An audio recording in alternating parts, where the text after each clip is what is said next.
Good afternoon. I'm making this YouTube video for students in English 162 WA and WB, and also students in English 162 W1, W2, and W3. Every student in all these technical communication classes are at the same place as we end the semester. I wanted to tell you a few things though before I talk about the consumer report. First of all, for both of these classes, we did the resume assignment, and the majority of people completed that. Some were not able to get it to work through College Central, but the majority did.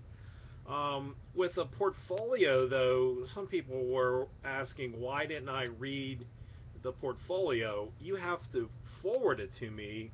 I can't access your College Central account. So if you have a 0 in your portfolio and you have documents, then when you go into collegecentral.com and into the portfolio part, you have to have at least 3 documents, and then you can forward them to me. And I'd prefer to see written samples of work and not just like achievements and interests and things like that. So writing samples would be more advantageous. And then also too, with those, make sure you describe, this was an evaluation of customer service for my technical communication class, and you can say summer 2013. In this evaluation, I evaluated Standard Bank located in Scottdale, PA, based on, you can mention the points of criteria or whatever, but just give a specific detail, or even like the summary assignment or written instructions or whatever it is that you had, but try to describe. I looked at one today that a student included a sample of something that he must have done for exercise physiology course, and it was related to the NBA basketball player Derrick Rose of the Chicago Bulls and his recovery plan as far as exercise, strengthening, and so on. So that was a good example to use. And I like College Central because it's the documents can be stored, and I mean you can put an unlimited number of them in there, and then you can forward them, and then the person can look at samples of your work, and that's, to me, that's a good way to handle it. In the same way, with the resume, if you haven't done so, create a profile on LinkedIn.com, and the same thing, you can put a resume, you can have some sample documents, and then I'm on there. I don't always use it, but the point is, if you ever wanted me to write a recommendation for you, I could write one in 5 minutes on LinkedIn, and then if you made it public, other people could see it. The advantage too about being on LinkedIn, in my opinion, is you can join groups, and that's a really favorable element, and so you can become more connected to other people that not only have your interests professionally, but even personally, you might be into, because some people are into fiction writing or poetry, or mountain biking and so on. So there's other groups that you can join. So I just wanted to mention that as a possibility. One interesting point today in technical writing, it's shifting a little bit, and I'll give you a really good example of that. At one time, if a company wanted to have a certain type of document written, what they would do is they would contact their, these larger professional writing organizations and say, Kennametal is looking for something that we're coming out, we're going into a new market in India, and we need a really involved series of documents, and so this is what we're looking to do. And so if they didn't want to do it internally, they would farm it out and then have another company do it. Now what's done is what's called crowdsourcing. And so there are different types of um, sites where companies post work that they need to have done. And so, they'll say, what they're looking to have done, how long it is, when the time frame is, and all of that. And then they ask for brief proposals by a certain date. And it's interesting because it allows a wider array of people to submit, and then they can include others that they may not have considered. And so that's a definite advantage.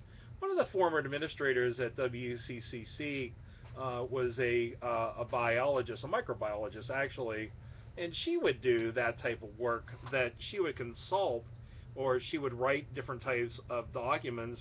One of them was actually for a winery.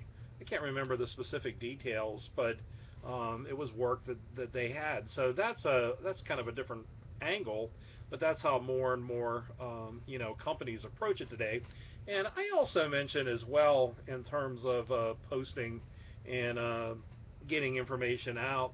I know, from what I understand, Microsoft Windows 8 has not been a winner with consumers, but internally, they're trying to work on solutions with it, and so they're asking their software engineers and others to submit ideas as far as how they can get customers to have a more favorable view and how it can become more user friendly. So, that's an example where you elicit information from employees. And I also, when I lived in San Diego, for some reason, I got involved in focus groups, and I did them for LL Bean. There was also Jack in the Box and Carl's Jr., both fast food hamburger places there.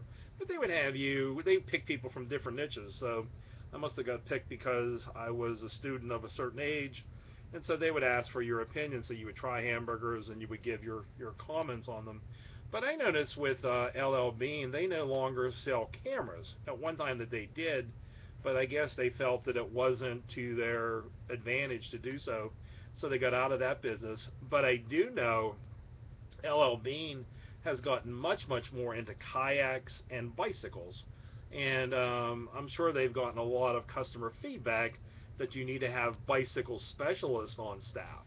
So I recently bought a bicycle pump from them, and I had some problems. And I talked to a person that's what they focused on, and they knew exactly, what the issue was. So just wanted to, like I said, mention a couple of those things with, your portfolio and resume and so on. And I just wanted to get back to that. I also wanted to tell you that as of today, pretty much for all these classes, the written instructions are done for the English 162 WA and WB class. We did them a while ago, but for this W1 and W2 and W3 class, I finished all those today. Actually, for the W1, W2, and W3 classes, I posted some examples of different ones that I read that I thought were pretty effective, and I put those right at the very top in assignments. So those are done. Now, what I really wanted to talk about for about the next 7 minutes or so is the consumer report. And today is Wednesday, July 30th, and the last day of the semester is Friday, August the 2nd. Now, you can submit your consumer report until midnight on Friday, August 2nd. And I'm going to be working on them on the 2nd and the 3rd. But if you can submit them sooner, that would be to your advantage. I just did a count, and for these classes, I have 74 that I need to receive. And what I'm going to do is, if I don't get commented on all of them by the end of the day on Saturday night, what I'm going to do is just assign a grade, and then, next week, I could finish them off. I'm going to be in Florida next week, but I have a couple free days so I could finish those off. So I just wanted to let you know that. And then there's also a discussion board posting related to the consumer report that also has to be submitted by midnight on Friday, August 2nd. Now, what I wanted to go over with you is, if you go into assignments in the course and it says a sample consumer report, and the one that I'm looking on is, I think it's the third one. I'll look at the title. Yeah, it says final consumer report. It has final, then for percentage sign 20 consumer report, percentage sign 20, and so on. Anyhow, open that one up, and it is on Consumer Report on compact handguns sold by Glock, Smith and Wesson, and Sig Sauer. So just wanted to cover a couple of comments with those. That is how the title page looks, and because you'll have the product and the brands. If you want to put the specific models like Honda Civic LX four-door sedan, you can do that. But anyhow, then my name, and then your name, the class, your section, and the date. With the table of contents, if you look at Earl Dunkerley's, he has those dot leaders going across the page, which you should have: the introduction, discussion of findings, summary of findings, conclusion, and references. Okay. If you want to, you can actually type the report, and Word will create a table of contents for you. If you go into, there's a question mark on the right-hand corner of Word. If you hit that, it says Office Help, or you can even hit F1, and then you can type table of contents, and it'll show you how Word can set up a table of contents for you. The other point as well is if you have Word 2000, 2003, or 2007, it has this feature in there called Auto Summarize, and it could also create an abstract for you after you wrote the document. It's a lot easier though to write the the abstract. The informative abstract is usually between 125 and 375 words, pretty much in that vicinity. And the idea with it is to explain in an encapsulated way what your points of criteria were. You don't have to get into them very much, but basically what your products were, the brands that you chose, and then which one was first, second, and third, and briefly state why. But at the very most, there are 4 to 5 paragraphs, so it's just an encapsulated overview as far as how you chose the the brands that you did and why you ranked them as you did. A point to remember when you get into the introduction and any of the next subsequent sections, they always start on another page. So if you have the abstract as a page and a half, and then don't start the introduction right on that same page, go to the next page. Now with the one other point that I wanted to mention with the table of contents, underneath with the discussion of findings, like Earl did, you could list the 3 brands if you wanted to do it that way, or you could list the points of criteria, because you can review them brand by brand, or you can review them all 3 brands 1 point of criteria at a time, all 3 brands a 2nd point of criteria, and so on. And keep in mind the difference between a point of criteria and a preference. A criteria is something you can evaluate. A preference is something you would prefer or like to have. So, for example, I prefer to have an SUV that has a mat in the back that you can hose out, like Subaru does, because if you're hauling something, it's easy to do that. I had a student in class before, and she had longer fingernails, and one of her preferences was that she would be able to use all the controls easily. So anyhow, that's the difference there. All right, with the introduction, typically with that one, you get into more detail on what you did. So I like how he has it. He says, I decided to compare 3 40 caliber semi-automatic pistols, and he gives the brand names and so on. He uses bold throughout, which I like that particular approach. He could elaborate and explain the points of criteria a lot better. I like to have them explain in a few sentences each, because like size and weight, somebody in our class was looking at a hunting bow, and he wanted something that weighed less than 3 pounds. And weight, in size, he was looking for a certain size. So try to get into a few sentences for each of those and explain them. Now with your sources, the most you'll have is 10 probably. Most people have 6. Just go through them one by one and explain what sources you used and be specific. So, and then the other point that you need to do, which sources were more effective or least effective, and then how long the research took, and then how productive it was. Okay, so that's what you have to do there. And then notice how he has discussion of findings. He has pictures of the weapons. Having at least one visual is a very good idea. When you save the consumer report, though, save it either as a PDF file or Word. Don't save it as a rich text format, because in rich text format, sometimes it won't. Uh, you can't attach it to an email because it'll probably be a larger file, with the images with it. Now, when you go through, you are not required to use in-text citations, but what you are required to do is you need to be able to introduce the sources that you're using. So, according to a salesperson named Matt that I spoke to from Cabela's in Wheeling, West Virginia, he said this. Or, at a website that I looked at the Gander Mountain website, they made this comment. Or at the Glock.com website, or in one of those Field and Stream magazines and so on.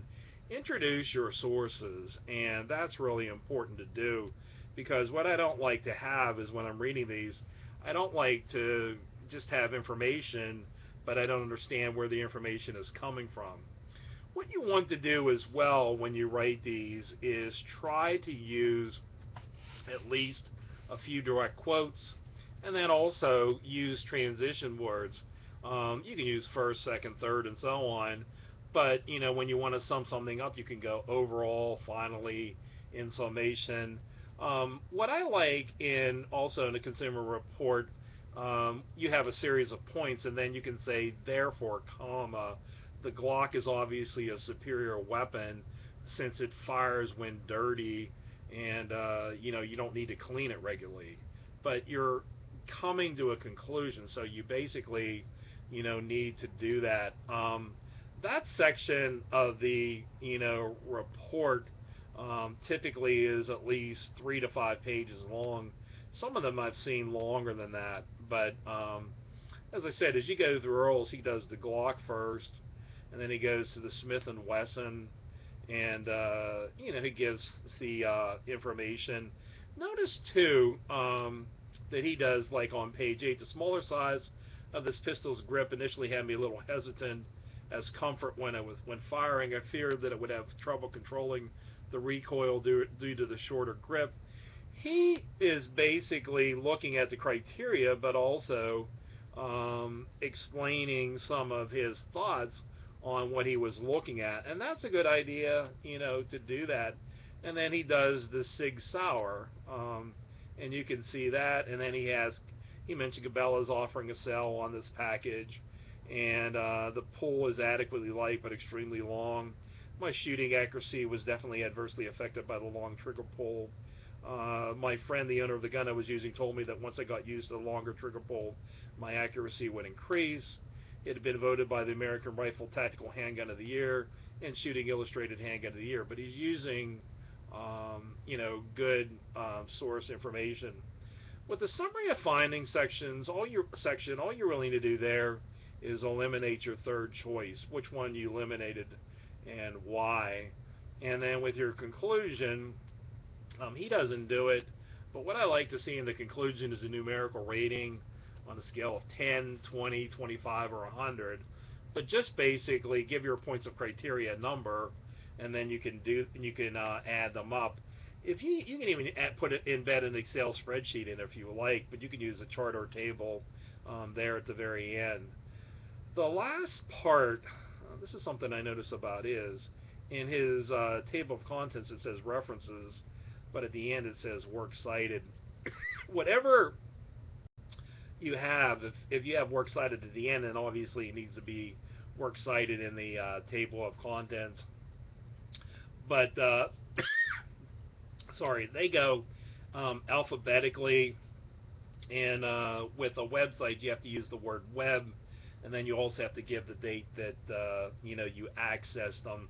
If you have a hard time at all with these websites, you can, at our library site, they have easybib.com, but also Microsoft Word has a citation generator that you can use to generate the works cited page. So But and if you use EBSCOhost, the advantage of that is you can just copy the citations they give you, the MLA or APA. So remember, APA is called references and MLA is called works cited. And with references, you don't need to bold or capitalize. You just have to have a capital R and you center it. And with works cited, you don't need all capitals, just a capital W and a capital C, and it's just plain text. So that's how that works. But like I said, I wanted to tell you what we all have left, and I just wanted to give you an idea as far as where I am with these assignments to read. So good luck in this last week of the semester. Thanks.